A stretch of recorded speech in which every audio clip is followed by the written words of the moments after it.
دوستو، حضرت رابعہ بصری کو اس دنیا سے گئے ہوئے تقریباً 1200 سال گزر چکے ہیں، لیکن آج بھی ان کا نام زندہ ہے۔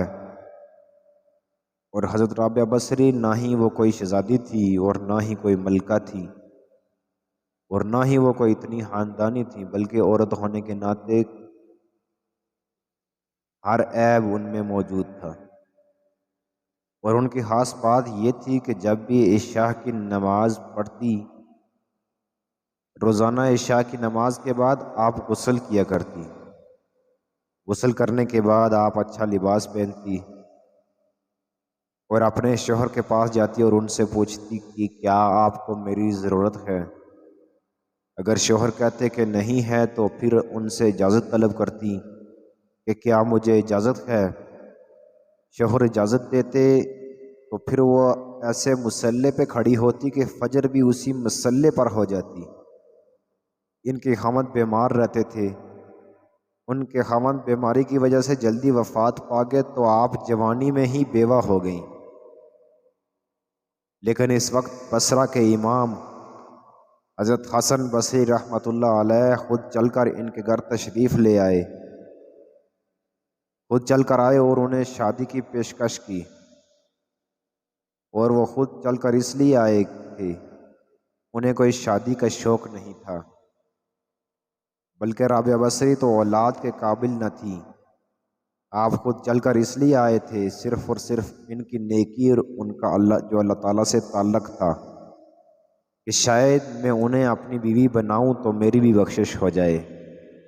اس لیے حسن بصری رحمۃ اللہ علیہ آپ کے پاس چل کر آئے اور انہیں پیشکش کی کہ رابعہ میں آپ سے شادی کرنا چاہتا ہوں۔ تو حضرت رابعہ بصری رحمۃ اللہ علیہ فرمانے لگیں کہ اگر آپ میرے ان 4 سوالات کا جواب دے دیں تو میں خود آپ سے شادی کرنے کو تیار ہوں۔ تو آپ نے ان سے پہلا سوال پوچھا کہ مجھے بتائیں کہ میں جنتی ہوں یا دوزخی؟ حضرت حسن بصری کہنے لگے کہ اس کے بارے میں تو میں کچھ نہیں کہہ سکتا۔ تو پھر رابعہ بصری نے دوسرا سوال پوچھا کہ مجھے یہ بتاؤ کہ قیامت میں اللہ تعالیٰ اعمال نامے ہوا میں اڑائے گا، کسی کے سیدھے ہاتھ میں دے گا تو کسی کے الٹے ہاتھ میں، تو مجھے یہ بتائیں کہ میرا اعمال نامہ میرے سیدھے ہاتھ میں آئے گا یا الٹے ہاتھ میں؟ تو پھر حسن بصری کہنے لگے اس کے بارے میں بھی کچھ نہیں کہہ سکتا۔ پھر تیسرا سوال پوچھا کہ چلو مجھے یہ بتائیں کہ جب اللہ تعالیٰ نیکیوں کو تولے گا، کسی کی نیکی زیادہ ہوگی تو کسی کے گناہ، تو کیا میری نیکیاں زیادہ ہوں گی یا گناہ؟ تو پھر حسن بصری نے وہی جواب دیا کہ اس کے بارے میں بھی کچھ نہیں کہہ سکتا۔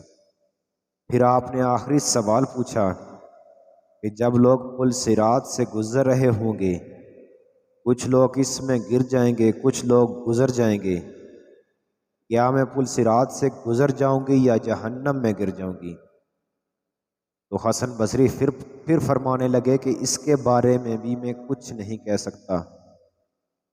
پھر آپ فرمانے لگی معذرت آپ جا سکتے ہیں، مجھے ان 4 سوالات کی تیاری کرنی ہے، میرے پاس وقت بہت کم ہے، میرے پاس شادی کا وقت نہیں ہے۔ اور جب ان کا انتقال ہوا، ان کا انتقال رات کو ہوا، تو جب ان کا انتقال ہوا اپنی خادمہ سے کہنے لگیں مجھے رات کے وقت دفنا دینا،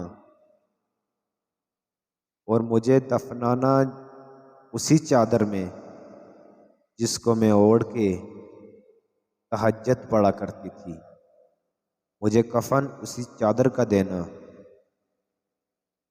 جس میں میں تہجد پڑھا کرتی تھی، اسی چادر میں لپیٹ کر دفن کر دینا۔ سبحان اللہ! یہ وہ لوگ تھے اللہ پاک کے ساتھ جو دوستی لگا لیتے ہیں۔ اللہ پاک ایسے لوگوں کے لیے دنیا مسخر کر دیتے ہیں۔